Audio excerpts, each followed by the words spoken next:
तो मेरी उम्र के नौजवानों, आज है पार्ट 2 ह्यूमन आई का, क्योंकि पिछले वाले एपिसोड में जब मैं ह्यूमन आई पढ़ा रहा था तो उसमें पूरा मैंने खत्म नहीं किया क्योंकि वो लंबा हो रहा था लेक्चर। ठीक है, कोई बात नहीं, आज हम उसको खत्म कर देंगे बहुत ही अच्छे से, बहुत ही प्यार से पढ़ने वाले हैं, है ना। आज के इस एपिसोड को देख के आपको मैं वादा करता हूं मजा बहुत आएगा, कुछ और आए ना आए मजा बहुत आएगा। ठीक है, तो सबसे पहले मैं आपको बताना चाहूंगा कि जो हमारा आई लेंस होता है, मैंने पिछले एपिसोड में बताया, मैंने डायग्राम बनाया था बहुत मेहनत से। आई होप कि आपने ही बना लिया होगा। तो जो आई लेंस होता है, मैंने कहा था वो बाई कॉन्वेक्स लेंस, वो क्या होता है, कॉन्वेक्स लेंस होता है या फिर बाई कॉन्वेक्स लेंस, एक ही नाम है, कॉन्वेक्स या बाई कॉन्वेक्स ना। तो उसका शेप कुछ ऐसा होता है कॉन्वेक्स लेंस का या फिर बाई कॉन्वेक्स, एक ही नाम है, दोनों एक ही मतलब है दोनों नाम का, कॉन्वेक्स बोलो या बाई कॉन्वेक्स। ठीक है, तो जो कॉन्वेक्स लेंस है उससे जो नेचर ऑफ इमेज, अब मैं क्या बता रहा हूं, नेचर ऑफ इमेज जो होता है वो क्या होता है, रियल एंड इन्वर्टेड। लिखता हूं यहां पे रियल, ये इंपॉर्टेंट चीज है, इसको स्किप मत करो, है ना, मजा आएगा, ये हमें जानकारी होनी चाहिए। अब नेचर इमेज का क्या होता है, मतलब नेचर क्या बताता है, देखो जैसे जो हम सुबह सुबह अपनी बंदी को इंप्रेस करने के लिए अपना हेयर स्टाइल सेट करते हैं, जिस शीशे में जो हमारे घर पे होता है, क्योंकि वो शीशा हो या दिल हो टूट जाता है ना, तो उस आईने में जब हम देखते हैं वो प्लेन मिरर होता है। जी समझ में आया, प्लेन मिरर होता है, स्टार्टिंग से हम देख रहे हैं। तो जो उसमें इमेज फॉर्म होता है उसका नेचर क्या होता है, वर्चुअल, वर्चुअल एंड डायरेक्ट। जो प्लेन मिरर में होता है इमेज का नेचर क्या होता है, वर्चुअल, वर्चुअल यानी कि नकली, वर्चुअल एंड इरेक्ट, इरेक्ट यानी कि खड़ा सीधा, और इन्वर्टेड मतलब उल्टा। मतलब मैं बोल रहा हूं हमारी आई में, हमारी आंखों में, जो मान लो तुम ये देख रहे हो, तुम बोर्ड देख रहे हो एकदम सीधा दिख रहा है, मुझे देख रहे हो, मैं दिख रहा हूं सीधा, तुम्हें दिख रहा हूं, तुम्हें ऐसा लग रहा है कि मैं सीधा हूं, लेकिन जो तुम्हारी आंखों में इमेज फॉर्म होता है, इमेज जो फॉर्म हो रहा है मेरा उल्टा हो रहा है ना, समझ गए, मैं उल्टा दिख रहा हूँ तुम्हारे आंखों में, लेकिन तुम्हें मैं कैसे दिख रहा हूं, सीधा। तुम्हारी आंखों में कैसा दिखता हूं, इन्वर्टेड, उल्टा, और वो रियल होता है इमेज, रियल। अब रियल इमेज कब होता है, क्यों होता है, ये तुम अभी मत जानो, बस मैं बता रहा हूं nature of image formed in eye, वो क्या है, रियल एंड इन्वर्टेड। ये लिख लो बस अपनी नोटबुक में, nature of image, nature of image formed in human I, formed कहां पे होता है, फॉर्म्ड इन हमारी आंखों में, ह्यूमंस की आंखों में, ह्यूमन आई, उसका नेचर क्या है, रियल एंड इन्वर्टेड। ठीक है, इसको लिख लो बस, ऊपर वाला हिस्सा लिख लो, नीचे वाला तो मैंने पिछले एपिसोड में पढ़ाया था, लिखाया था, चाहो तो इसको भी लिखो, दोनों लिख लो, है ना, दोनों लिख लो। ये ऐसे एक 1 नंबर दे देना, 2, है ना।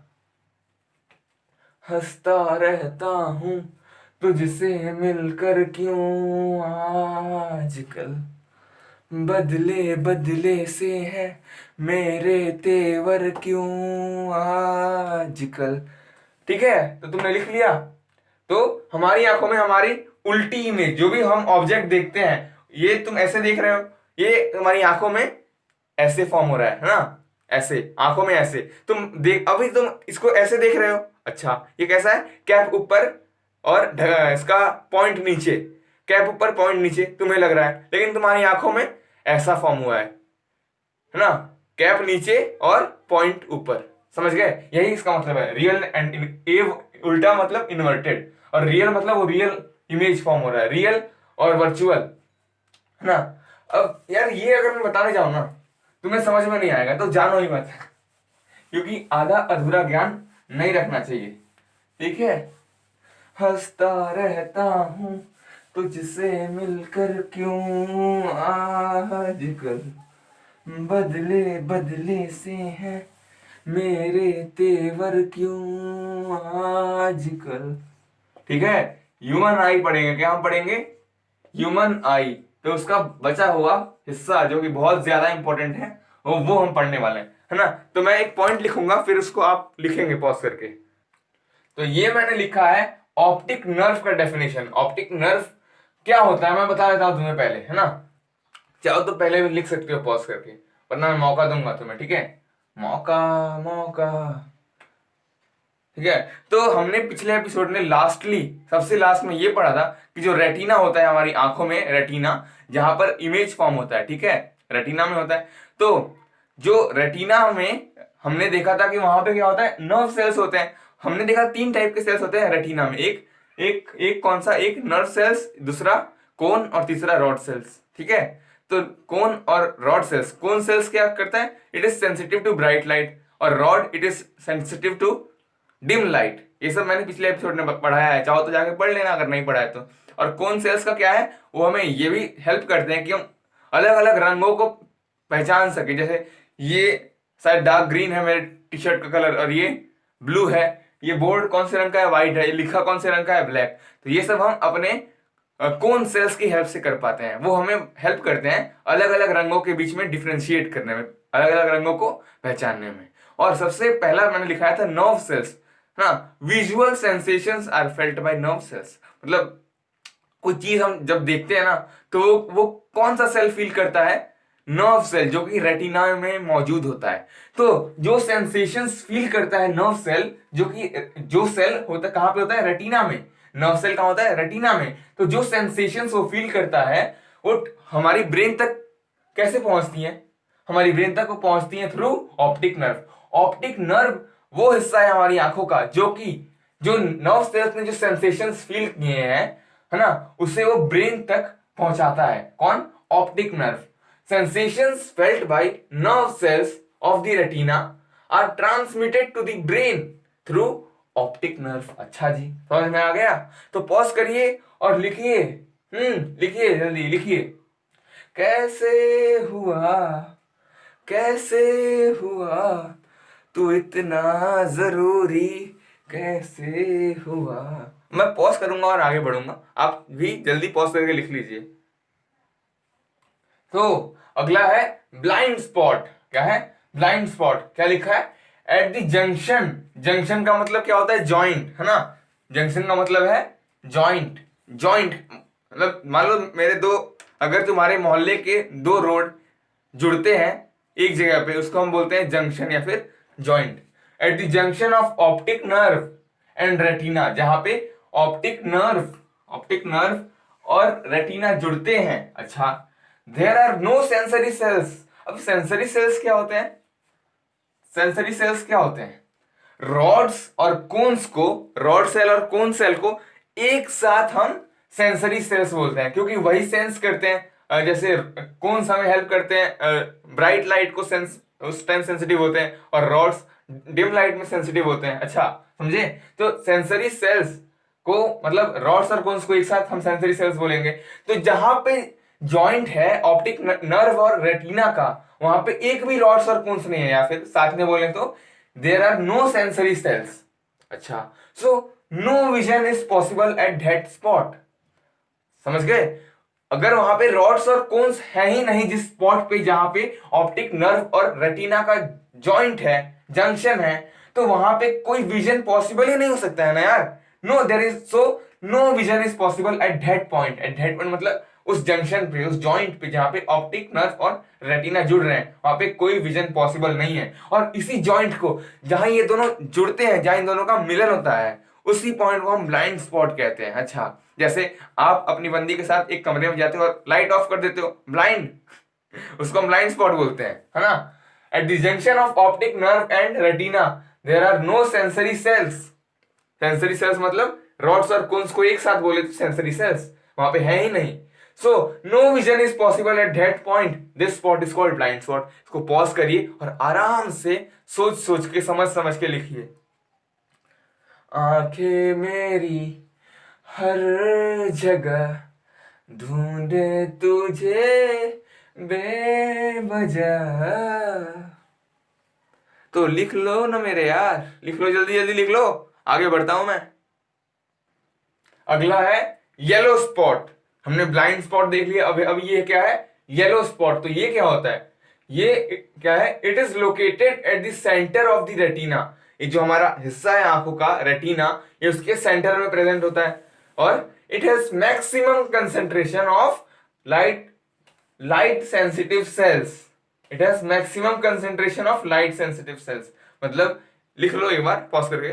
तो मतलब ये वो स्पॉट है, ब्लाइंड स्पॉट में एक भी लाइट सेंसिटिव सेल्स या फिर सेंसरी सेल्स या फिर रॉड्स और कोन सेल्स नहीं थे, लेकिन येलो स्पॉट पे मैक्सिमम है, सबसे ज्यादा वही मिलते हैं। येलो स्पॉट वही स्पॉट का नाम है जहां पे सबसे ज्यादा maximum concentration of light sensitive sales यानी कि रॉड्स और कोन्स मौजूद है, और वो कहाँ है? At the centre of the retina. अच्छा ठीक है, पॉज करो और लिख लो, फिर आगे बढ़ते हैं। तो अब हम पढ़ेंगे क्या? Persistence of vision. इसका मतलब क्या है? मान लो कि अभी मैं इसको देख रहा हूं, है ना, अभी मैं इस मार्कर को देख रहा हूं, अच्छा अब मैंने हटा दिया, तो अभी भी वो कुछ समय के लिए अभी मैं देख रहा हूं, अभी भी वो मैं देख ही रहा हूं, मतलब ये समझ नहीं रहे हो ना, बता रहा हूं। देखो अभी ये मुझे, मैं इसको कैसे देख पाता हूं? देखो ये तो एक नॉन ल्यूमिनस ऑब्जेक्ट है, मतलब ये खुद की लाइट ये प्रोड्यूस नहीं करता है। जैसे सन क्या है? ल्यूमिनस, वो खुद की लाइट प्रोड्यूस करता है। ये क्या कर रहा है? किसी और की लाइट, कहीं और से लाइट लेके उस लाइट को रिफ्लेक्ट कर रहा है, और जो लाइट इससे हो रही है रिफ्लेक्ट और मेरी आंखों में घुस रही है, तब मैं उसको देख पा रहा हूं। क्यों? क्योंकि जब वो लाइट करता है रिफ्लेक्ट, जब ये लाइट रिफ्लेक्ट कर रहा है जो इस पे गिर रही है, और फिर वो लाइट मेरी आंखों में जाती है और इसका इमेज मेरी आंखों में बनता है। समझ गए? मतलब इसका इमेज अभी मेरी आंखों में बना हुआ है जब मैं इसको देख रहा हूं, जब तक मैं इसको देखूंगा मेरा इमेज बना रहेगा। अभी मैंने हटा दिया, लेकिन हटाने के बाद भी कुछ समय के लिए इसका इमेज मेरी आंखों में बना है। अब मान लो कि मैं किसी की फोटो देख रहा हूं, मैं अपनी क्रश की फोटो देख रहा हूं, है ना, अभी मैं उसकी फोटो देख रहा हूं, अच्छा देख रहा हूं, अभी उसका इमेज मेरी आंखों में बन रहा है, मजा आ रहा है। हटा दिया, अभी भी मजा आएगा। अभी भी मजा क्यों आएगा? क्योंकि हटाने के बाद भी भले ही थोड़े समय के लिए, भले ही थोड़े समय के लिए, लेकिन इमेज बनेगी। बहुत मतलब समझा रहा हूं, देखो लिखो, लिखो मतलब समझो। The persistence of image does not vanish immediately from the retina. इसका मतलब क्या है? अभी मैं मान लो मैं इस अपनी क्रश का फोटो देख रहा हूं, मान लो मेरा फोन है मेरा हाथ और मैं देख रहा हूं फोटो, तो जो इमेज बन रहा है मतलब मेरी आंखों में वो इमेज अभी है मतलब परसिस्ट है। परसिस्ट, PERSIST वर्ड का मतलब है रहना, वहीं पे दृढ़ रहना या फिर कायम रहना कहीं पे, है ना। तो अभी वो इमेज मेरी आंखों में परसिस्टेड है, मतलब बना हुआ है ना। तो जब मैं उसको हटाऊंगा, जब मैं इमेज देखना बंद करता हूं, है ना, जब मैं उस चीज को देखना बंद करता हूं, जब मैं फोटो को देखना बंद करता हूं, तो ये ऐसा नहीं होता है कि तुरंत मेरे आंखों में से, मेरे माइंड में से वो इमेज हट गया, है ना। उसको हटने में, उसको वहां से हटने में कुछ समय लगता है ना, वो अभी देखेंगे आगे। The persistence of image does not vanish immediately from the retina, है ना। जो इमेज आप देखते हो, है ना, जो इमेज आप देखते हो, और जब वो इमेज आप देखना बंद करते हो, आप अभी इसको देख रहे हो, अभी नहीं देख रहे हो, तो इसका अभी देख रहे हो, अभी नहीं देख रहे हो, अभी देख रहे हो, अभी नहीं देख रहे हो। तो ये बता रहा हूं, जब आप देख रहे हो ना, मतलब इसका इमेज आपकी आंखों में फॉर्म हो रहा है। अब जैसे मैं हटाता हूं, लेकिन जो इमेज आपकी आंखों में बना हुआ था वो तुरंत नहीं हटता है। जैसे मैंने हटाया, अभी नहीं हटाया, अभी नहीं हटाया, अभी नहीं हटा है आपकी आंखों से वो इमेज, अभी हटा है, अभी नहीं हटा, अभी थोड़ा समय लगता है। थोड़े समय के लिए वो इमेज आपकी आंखों में बना हुआ रहता है। अब वो कितना समय है, थोड़े यहीं पे लिखा है, it persist there for about 1/16 of a second. ये बहुत ही छोटा टाइम होता है, बहुत कम टाइम है, लेकिन इतने टाइम के लिए वो रहता है हमारी आंखों में परसिस्टेड, है ना। The persistence of image does not vanish immediately from the retina. अच्छा, और इमेज कहाँ बनता है हमारी आंखों में? रेटिना पर। मैंने स्टार्टिंग से बता के रखा है ना।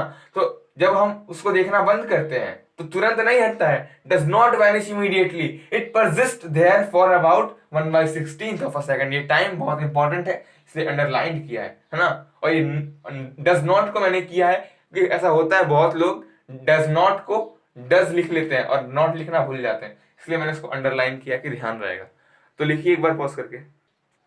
अगर किसी को समझ में नहीं आया तो अब समझ लो। देखो अभी आप संबंध में हो अपनी बंदी के साथ, आपकी एक बंदी है, अच्छा, तो जब तक आप संबंध में मतलब हो, अभी मेरा उसके साथ संबंध है, ऐसा बोलते हो, आई एम इन संबंध विद समबडी, अच्छा ऐसा, ठीक है। तो जैसे मान लो आपका ब्रेकअप हो गया, अभी आपका ब्रेकअप हो गया, आज से आप 5 साल तक थे, तो 5 साल तक आप थे संबंध में, आपने आज के दिन संबंध तोड़ दिया। कब? 5 साल बाद ठीक है टूट गया, टूट चली आ रही सुनिए, टूट गया रिश्ता। ऐसा नहीं होता है कि रिश्ता टूटते ही, संबंध टूटते ही, ब्रेकअप होते ही आप उसको भूल जाओगे, है ना। आप क्या तुरंत भूल जाते हो? आप खुद से पूछो, खुद से पूछो। नहीं, थोड़ा समय लगता है ना, थोड़ा समय तो लगता है भूलने में कि हम जाके देखें अगली वाली को, तो थोड़ा समय तो लगता है ना। तो यहाँ वही कंसेप्ट है ना, उसी लैंग्वेज में हम समझ गए। देखो, जब तक आप संबंध में हो तब तक तो संबंध है, जब तक आप उस ऑब्जेक्ट को देख रहे हो तब तक उसकी इमेज आपकी आंखों में है, संबंध में है तो है संबंध। ऑब्जेक्ट देख रहे हैं तो इमेज बनी हुई है। लेकिन जैसे ही ब्रेकअप होता है तो तुरंत नहीं भूल जाते हैं, जैसे ही इमेज देखना बंद किया तुरंत नहीं, इमेज का जो इमेज बना हुआ है वो तुरंत नहीं हट जाता है। संबंध में है, संबंध में है, अभी है, बंदी के साथ चल रहा है, ब्रेकअप, तुरंत नहीं भूलते हो, तुरंत नहीं भूलते हो, समय लगता है। ऑब्जेक्ट को देख रहा हूं, ऑब्जेक्ट को देख रहा हूं, इमेज बन रहा है, ऑब्जेक्ट को देखना बंद किया, ऐसा नहीं है तुरंत बंद हो जाएगा इमेज, अंदर से इमेज तुरंत नहीं हटता है, डज नॉट वैनिश इमीडिएटली, कुछ समय लगता है। और वो समय ये है 1/16 सेकंड। अब तो समझ में आ ही गया होगा ना अब कैसे नहीं आएगा? तो पॉज करिए और लिख लीजिए। और अगर अभी भी नहीं आया है तो प्लीज थोड़ा पीछे जाइए और जो मैंने एग्जांपल दिया बंदी बंदी वाला, तो उसको एक बार फिर से सुन लीजिए, शायद समझ में आ जाए। आ ही जाएगा, पक्का है, गारंटीड है। चलो आगे बढ़ते हैं अब। तो अभी मैंने कुछ लिखा है, बहुत इंपॉर्टेंट पॉइंट है। If still images of a moving object are flashed on the eye at the rate faster than 16 pictures per second, है ना, देन आई परसीव्स, मतलब लगता है, परसीव्स का मतलब लगता है, then eye perceives this object as moving. मतलब समझ में नहीं आया, लेकिन पॉज करिए और लिखिए, बताऊंगा। देखो, मैं तेरी फोटो 100 बार कूड़े कर दूंगा आपका, है ना। देखो, अगर आप अपनी क्रश की फोटो देख रहे हो, है ना, तो वो अभी स्टिल है, स्टिल वर्ड का मतलब क्या है यहाँ पे? स्टिल इमेजेस, रुकी हुई। ये व्हाइट बोर्ड अभी क्या है? स्टिल है। अगर ये ऐसे मूव होता मतलब ये मूविंग है ना, लेकिन ये रुका हुआ है तो इसलिए ये स्टिल है, स्टिल। इसलिए मैं यहां लिखा है मैंने स्टिल इमेजेस। अगर हम स्टिल इमेजेस देखते हैं किसी अपनी, मैं क्रश का स्टिल इमेज देख रहा हूं, मतलब रुका हुआ फोटो देख रहा हूं, मतलब रुकी हुई है, लेकिन अगर उस फोटो को मैं ऐसे ऐसे ऐसे मूव करता हूं मूव करता हूं एट द रेट, किस स्पीड से? एट द रेट का मतलब स्पीड भी होता है ना, स्पीड मतलब रेट, रेट मतलब स्पीड। तो कितने स्पीड पे? Faster than 16 pictures per second, एक सेकंड में 16 बार से ज्यादा। अगर मैं उसको ऐसे ऐसे ऐसे ऐसे मूव करता हूं, उसको मैं मूव करता हूं, हिलाता हूं, उसको मैं हिलाऊंगा, है ना, फोटो को, और किसी चीज को नहीं हिलाऊंगा, ठीक है, फोटो को हिलाऊंगा। तो अगर मैं उस फोटो को 16 बार से ज्यादा एक सेकंड में अगर हिलाने में सक्षम रहा, तो मेरी आंखों को ऐसा लगेगा, ऐसा परसीव होगा कि वो फोटो जो कि रुकी हुई है, जैसे व्हाइट बोर्ड स्टिल है, रुका हुआ है ना, वैसे जैसे फोटो रुकी हुई है। लेकिन अगर मैं ये करने में पॉसिबल हुआ, ये अगर मैंने किया कि मैं उस फोटो को एक सेकंड में 16 बार से ज्यादा मूव करता हूं, हिलाता हूं मैं, तो क्या होगा? इसका मतलब होगा कि वो ऑब्जेक्ट हमारी आंखों को लगेगा कि वो मूविंग ऑब्जेक्ट है। अगर मैं ये जो व्हाइट बोर्ड है स्टिल है, अगर मैं इसको मूव करता हूं कितने बार? कम से कम 16 बार से ज्यादा एक सेकंड में, पर सेकंड, तो ये व्हाइट बोर्ड मुझे और आपको लगेगा कि ये मूविंग है, क्योंकि हमारा आंख बेवकूफ बन जाता है, हमारा माइंड बेवकूफ बन सकता है ना। जैसा आपने पिछले एपिसोड में देखा होगा, जब मैंने पढ़ाया होगा, एक इंस्ट्रूमेंट पढ़ाया था मैंने, क्या क्या क्या क्या, एक था पेरिस्कोप और एक था क्या, कैलेडोस्कोप। तो मैंने उसमें बहुत सी फोटोज डाली थी, मैंने क्लिक किए थे, फोटोज को डाला था एडिटिंग के दौरान। तो वो उस फोटोज को देखोगे अगर पॉज करके ध्यान से, तो आपकी आंखों को क्या लगता है? आंखों को लगता है कि वो बाहर निकल रही है। इल्यूजन्स हमारी आंखों को, हमारे माइंड को बेवकूफ बना देते हैं। होते तो रुके हुए हैं, स्टिल होते हैं, लेकिन हमें लगता है मूव कर रहे हैं। तो मैं बता रहा हूं कि हमारी आंखें धोखा खा सकती हैं, उसका यहाँ से कोई संबंध नहीं है ना। आपका वहां से संबंध टूट चुका है, आई नो इट। तो यहाँ क्या लिखा है? अगर मैं किसी स्टिल इमेज को, किसी रुके हुए ऑब्जेक्ट को अगर मैं सक्षम होता हूं, अगर मैं पॉसिबल करता हूं कि मैं उसको कम से कम 16 टाइम से ज्यादा, faster than 16 pictures per second हिला देता हूं, तो मेरी आंखों को लगेगा कि वो ऑब्जेक्ट स्टिल नहीं है, वो रुका हुआ चीज नहीं है, बल्कि वो एक मूविंग ऑब्जेक्ट है, बल्कि वो एक मूविंग इमेज है। और ये जो फिनोमिना हम पढ़ रहे हैं, परसिस्टेंस ऑफ विजन, ये हमारे सिनेमा घरों में हमारे पिक्चर्स जो हम देखते हैं उसमें काम आता है। एनिमेशन, सिंचैन, कार्टून, डोरेमोन हम देखते हैं। जैसे आप अगर पबजी खेलते हो, अब अगर ऊपर वाला करते हो, मतलब आगे भागते हो, अपने प्लेयर को आगे भगाते हो, तो कैसे एक होता है, उसे उठा देते हो ऊपर। अगर आपको क्या लगता है कि आपका प्लेयर आगे भाग रहा है? नहीं, नहीं, एक्चुअली होता है कि प्लेयर ऐसे अपने जगह पे ही भागता है, लेकिन वो जो बैकग्राउंड है पीछे की ओर भागता है, बैकग्राउंड पीछे की ओर। तो और वो बैकग्राउंड किस स्पीड से भाग रहा है? फास्टर देन 16 पिक्चर्स पर सेकंड। इसलिए हमारी आंखों को लगता है कि वो मूव कर रहा है। समझ गए? और हमारी जो पिक्चर्स होती हैं सिनेमा घरों में, वो भी उनका स्पीड क्या होता है? अभी मैं पॉज करके लिखता हूं, ठीक है, फिर उसकी बात करते हैं। अभी इसको पॉज करिए और लिख लीजिए, है ना। तो ये मैंने मूवीज वाला एग्जाम्पल लिख दिया। एग्जाम्पल है, movies are a number of separate pictures in proper sequence, है ना। समझ में आ रहा है कि बहुत सारे अलग अलग पिक्चर्स को हम एक प्रॉपर से सीक्वेंस में डालते हैं। They are made to move across the eye, usually at the rate of 24 pictures per second. 24 pictures per second यानी कि 16 पिक्चर्स पर सेकेंड से ज्यादा। अगर 16 पिक्चर्स पर सेकेंड से कम हुआ तो हमें लगेगा कि वो स्टिल है, भले आप उसको हिला लो, लेकिन अगर उसका रेट, उसका स्पीड 16 पिक्चर्स पर सेकेंड से कम रहा तो हमें क्या लगेगा कि वो चीज जो हिल रही है वो स्टिल है, वो रुकी हुई है। लेकिन अगर वो 16 से ऊपर पहुंचता है, 16 से ऊपर, faster than 16 pictures per second, तो हमें, हमारी आंखों को वो लगेगा कि वो मूविंग ऑब्जेक्ट है, वो इमेज मूव कर रहा है। तो यहाँ पे कितना स्पीड है? 24 pictures per second. So we see a moving picture. वरना अगर मूवीज में जो पिक्चर्स मूव कर रहे हैं उनका स्पीड अगर 16 से कम होता तो हमें क्या लगता कि यार ये तो रुका हुआ है, हमारा तो काट रहे हैं, प्योर काट रहे हैं। ऐसे भी काट ही रहे हैं, लेकिन 24 पिक्चर्स पर सेकेंड से ज्यादा की स्पीड होती है तो हमें लगता है कि पिक्चर मूव कर रहा है। ठीक है, तो लिख लो यार, प्यार तो था और प्यार ही है और प्यार हमेशा ही रहेगा।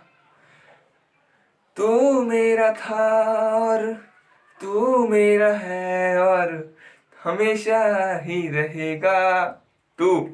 ठीक है, तो चलो मैं आगे बढ़ता हूँ। अब आपने पॉज करके लिख लिया होगा। तो ये 2 पॉइंट्स लिखे हैं मैंने किसके बारे में? आईलिड्स के बारे में। ये टॉपिक अलग है, ठीक है, ये टॉपिक अलग है। तो क्या है? Nature has provided eyelids with eyelids. हमें नेचर ने आंखों पे बाल जो होते हैं ना, आंखों के ये ऊपर, ये आंखों पे ये बाल देखो, ये आईब्रोज नहीं, आंखों के बाल, वो उन्हें हम आईलिड्स बोलते हैं। तो वो आईलिड्स हमें नेचर ने दिया है कि कोई भी ऑब्जेक्ट अगर हमारी आंखों में गिरे तो आईलिड्स हमें उससे प्रोटेक्ट कर सके, उससे हमारी आंखों को बचा सके। अच्छा, अगला क्या है? Eyelids also shut out light when not required, है ना। जब हम सोने जाते हैं तो हम हमारी आंखों को लाइट का कोई काम ही नहीं है। और ऐसे बहुत सी जगह होती है जहां हमें लाइट का कोई काम नहीं होता है, जैसे काम करते वक्त। कौन सा काम? बहुत से काम। तो उस वक्त हमारी आईलिड्स हमारी आंखों में से जो लाइट होती है उसको बाहर निकाल देती है। तो पॉज करिए और लिख लीजिए, ठीक है। तो ये अभी हम देखेंगे range of normal vision. Normal vision, अगर आपकी आंखें नॉर्मल हैं, मेरी तरह नहीं, मुझे तो मतलब नियर साइटेडनेस है, बताऊंगा, ठीक है। अभी मैं जान रहा हूँ क्लास 10th की बात है, लेकिन हल्का सा बताऊंगा। तो अभी हम पढ़ेंगे रेंज ऑफ नॉर्मल विजन। तो हमारी नॉर्मल सी आंखें अगर आपकी हैं तो आपका डिस्टेंस क्या है, आपका रेंज क्या है जिसमें आप नॉर्मल विजन के साथ देख सकते हो? वो है इन्फिनिटी। इन्फिनिटी क्या होता है यार? इन्फिनिटी मतलब दूर, कितना दूर वो नहीं, दूर। अगर ये रूम में, इस बड़े से रूम में अगर एक चींटी है छोटी सी, तो उसके लिए ये रूम इन्फिनिटी है। अच्छा, अगर मैं इंसान हूं तो मेरे लिए ये रूम इन्फिनिटी नहीं हो सकता है। मेरे लिए इन्फिनिटी क्या होगा? पूरा इंडिया बहुत बड़ा है, इतना सा हूं, ठीक है। या फिर मेरे लिए ये पूरा शहर भी जहां मैं रहता हूं वो भी क्या है मेरे लिए? इन्फिनिटी। तो यहाँ क्या है, distance between infinity and 25 centimetre. Infinity यहाँ पे क्या है इस टॉपिक में, जितनी दूर तक आप देख सकते हो। मान लो आप क्लास 10th 8th में बैठे हो और आपकी क्रश पड़ती है क्लास 8th में, तो आपके बीच की दीवारों को निकाल दें और आप अगर यहाँ से बैठे बैठे वहां तक देख सको तो आपकी आंखें बहुत मस्त है, बहुत मस्त है। ठीक है, तो इन्फिनिटी वो दूरी है जहां तक एक नॉर्मल आंख जितनी दूर तक देख सके, जितनी भी दूर तक। ठीक है, बहुत दूर नहीं, जितनी भी दूर तक। तो the distance between infinity and 25 centimetre is called range of normal vision.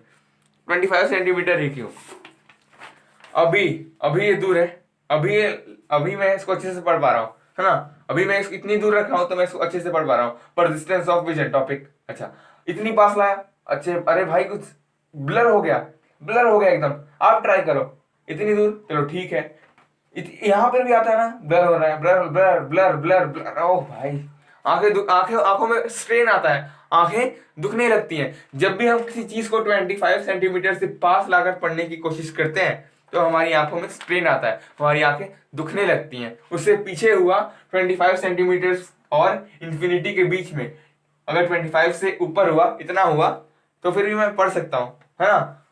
बस यही बता रहा हूँ। अगर उसे पास कर दिया 25 से तो आंखों में पेन होता है, ब्लरनेस आता है जो लिखा है उसमें। ठीक है, तो यही हमारा रेंज है। और the most comfortable distance eight which one can read with normal I is 25 centimetre. हम 25 सेंटीमीटर पे अगर कोई चीज रख के पढ़ेंगे, अपनी बुक को, अपनी नोटबुक को, किसी भी चीज को, किसी के दिल को भी, तो हम उसको अच्छे से, बेस्ट है वो डिस्टेंस बेस्ट है किसी भी चीज को पढ़ने के लिए, मोस्ट कंफर्टेबल है, मोस्ट कंफर्टेबल। ठीक है, तो मैं क्या बता रहा था, अभी मैं लिख देता हूँ नियर और फार साइटेडनेस, बस लिखूंगा, हल्का सा बताऊंगा, ज्यादा नहीं।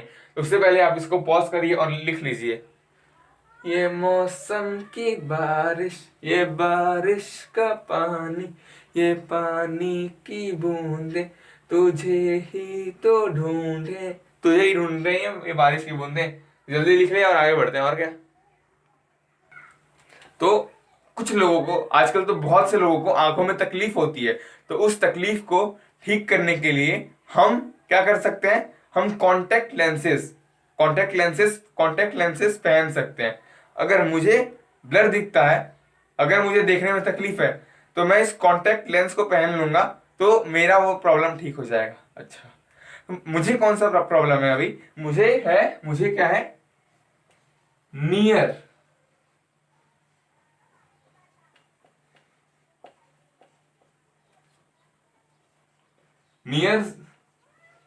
साइटेडनेस है, मुझे नियर साइटेडनेस या फिर मायोपिया, MYOPIA,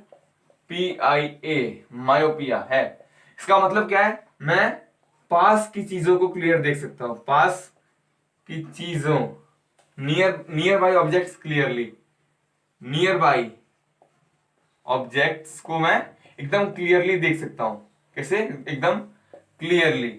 लेकिन दूर की चीजों को, जो दूर होती हैं, मुझसे थोड़ी दूर में होती हैं, तो मुझे उसे देखने में या फिर पढ़ने में तकलीफ आती है। तो मैं इस चीज को ठीक करने के लिए, नियर साइटेडनेस को ठीक करने के लिए, मैं कौन सा लेंस पहनता हूं, कौन सा कॉनकेव लेंस। क्या पहनता हूं मैं, कॉनकेव लेंस। कॉनकेव लेंस कैसा होता है, बाहर की ओर चौड़ा और अंदर की ओर पतला फिर चौड़ा, है ना, मतलब वही कॉनकेव, गुफा वाला, ऐसा होता है। मैं इस टाइप का लेंस पहनता हूं क्योंकि मुझे नियर साइटेडनेस है, मुझे मायोपिया है या फिर नियर साइटेडनेस है। मुझे पास की चीजें तो क्लियरली दिख रही हैं, लेकिन दूर की चीजें क्लियरली नहीं दिखती हैं। तो चाहो तो लिख लो ना एक बार, क्या जा रहा है, कॉनकेव लेंस ऐसा दिखता है। चाहो तो लिख लो, कोई दिक्कत नहीं है, लेकिन 8th में है नहीं, लेकिन चाहोगे तो लिख लोगे। चाहो तो क्या नहीं पढ़ सकते हो, चाहो तो लिख लो, वरना आपको कोई दिक्कत नहीं होगी अगर नहीं लिखोगे तो भी। चलो, मैं एक और होता है वो बता दे रहा हूँ, बस बता दे रहा हूँ, हल्का हल्का ज्ञान होना चाहिए। वैसे पता है तो अच्छी बात है, एक होता है फार साइटेडनेस। फार साइटेडनेस मतलब जिन लोगों को दूर की चीजें दिखती हैं, इसे हम हाइपरमेट्रोपिया भी बोलते हैं। हाइपरमेट्रोपिया नाम है, अब क्या कर सकते हैं, अजीब नाम है। तो तो फार साइटेडनेस में हमें हमें नियर बाई ऑब्जेक्ट्स क्लियरली नहीं दिखती हैं, नियर बाई ऑब्जेक्ट्स ब्लर दिखती हैं, ब्लर। और दूर की फार ऑब्जेक्ट्स क्लियरली दिखती हैं। क्या दिखती हैं हमें? फार की, जो दूर की चीजें होती हैं एकदम क्लियरली दिखती हैं, क्लियरली दूर की क्लियर। देखो, अगर दूर की फार ऑब्जेक्ट्स क्लियरली तो फार साइटेडनेस, नियर ऑब्जेक्ट्स क्लियरली तो नियर साइटेडनेस, है ना। और अगर हम फार साइटेडनेस को हाइपरमेट्रोपिया के नाम से भी जानते हैं। और इस चीज को ठीक करने के लिए हम क्या पहनते हैं? हम कौन सा लेंस पहनते हैं? कॉन्वेक्स। जी हाँ, कॉन्वेक्स लेंस हमें पहनना पड़ता है इस चीज को अगर हमें क्लियर करना है, तो ठीक करना है। तो वो कुछ ऐसा दिखता है, खुला हुआ, ठीक है, कॉन्वेक्स लेंस। चाहो तो लिख लो, चाहो तो लिख लो, अच्छी बात है लिखना, कोई बुरी बात नहीं है, बहुत अच्छी बात है ना, बुक से ज्यादा जानना। ठीक है, तो पॉज करिए और लिखिए, मैं आगे बढ़ूं। ये क्या होता है? हमने क्या लिखा? कैटरैक्ट। कैटरैक्ट एक आई डिजीज होती है। It is a eye disease in which eye lens becomes opaque and I site becomes foggy. और ये कॉमनली ओल्ड एज में होता है। किस एज में? ओल्ड एज में ज्यादातर होता है। इसमें क्या होता है, जो हमने आई लेंस देखा था, जो कि एक कॉन्वेक्स लेंस है, वो थोड़ा क्या हो जाता है? ओपेक। देखो, हमारा अभी क्या होता है, जब हम बच्चे होते हैं एकदम क्लियरली उसमें से लाइट पास हो सकता है, लेकिन ओपेक वो चीजें होती हैं। ओपेक क्या होता है? ओपेक वो होता है जिसमें से लाइट क्लियरली पास ना हो सके, है ना, जिसमें से लाइट क्लियरली पास ना हो सके। इसलिए इस एज में, कॉमनली ओल्ड एज में, जिसको कैटरैक्ट होता है उसकी आई लेंस ओपेक हो जाती है, लाइट को अच्छे से अंदर की ओर आने नहीं देती है, और आई साइट उसके वजह से हमें फॉगी हो जाती है। अगर मान लो लाइट एंट्री अच्छे से नहीं मारेगा हमारी आंखों में, तो हम जो देख रहे हैं वो हमें अच्छे से दिखेगा ही नहीं, हमें फॉगी फॉगी जैसा धुंधला धुआं दिखेगा, समझ गए। तो बहुत ही मतलब दिक्कत होती है बहुत। इसलिए उसका एक इलाज है, उस इलाज को मैं इसको रफ करके लिखूंगा, तो आप इसको लिख लो पहले। It is eye disease in which eye lens becomes opaque and I site becomes foggy. I site मतलब देखने की क्षमता, देखने की क्षमता। लिखिए, एक तू ही यार मेरा, मुझको क्या दुनिया से लेना। तो मैं रफ कर दूंगा, लिख लो, अगर अभी भी नहीं लिखा है तो जल्दी लिख लो यार। तो जो बीमारी होती है ना कैटरैक्ट, उसको हम लोग ट्रीट कर सकते हैं। वो कैसे? By removing the opaque lens. जो लेंस ओपेक हो जाता है, जो लाइट अच्छे से पास नहीं होने देता है, उस लेंस को निकाल देते हैं और हम एक नया new by and inserting new artificial lens. Artificial मतलब मैन मेड। इंसानों ने अब लेंस ही बना लिए है, आंखों के लेंस, कि अगर बुढ़ापे में तकलीफ हो, अगर किसी को भी बुढ़ापे में ज्यादातर होता है, ऐसे भी हो सकता है कैटरैक्ट, जिसको भी हो, तो उसका इलाज हो सके, वो आर्टिफिशियल लेंस हम डाल सके, है ना। बस यही है, और कुछ नहीं है, बस यही, और कुछ नहीं है। लिख लिया ना।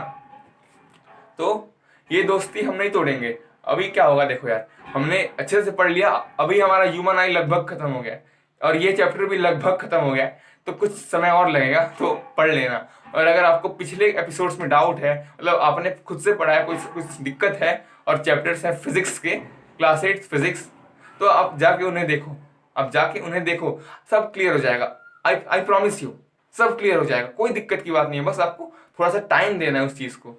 ये दोस्ती हम नहीं तोड़ेंगे, तेरा साथ ना छोड़ेंगे यार। चलो बाय।